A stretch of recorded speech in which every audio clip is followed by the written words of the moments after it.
वालेकुम। रब का नाम लिया तौबा के साथ, फिर दुरूद पाक पढ़ा, फिर चला घर से, रिज़्क़ माश बरकत अला कमाया, फिर सजदा रेज़ी की, फिर घर आया, सजदा रेज़ी की, अस्तग़फ़िरुल्लाह पढ़ा, दुरूद पाक पढ़ा। यही बातें याद रख लो तुम दरवेश। आज कल ना कोई किसी का है ना बनेगा।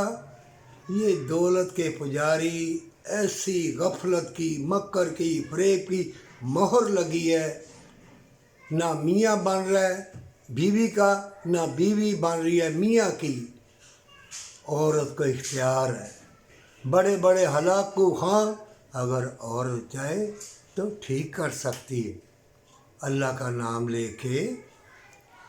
और औरत एक माँ है, इसके कदमों के नीचे जन्नत है। सब भूल गए हैं। जहाँ जहाँ भी जाओ मुसलमान कोई दौलत के ढेर के ऊपर तड़प रहे हैं, मर रहे हैं। मोमनो, इनकी गाड़ी बंगले देख के तुम परेशान ना होना। ये बेलबास है, ये मुर्दा लोग हैं। इनके अंदर से ज़ख्म पलप रहे हैं। ये अल्लाह के मुजरिम हैं। चाहे करोड़पति हो, वो अल्लाह की राह में दे, यतीम मस्कीन को दे, फिर अल्लाह उसको और दौलत देगा और इज़्ज़त देगा।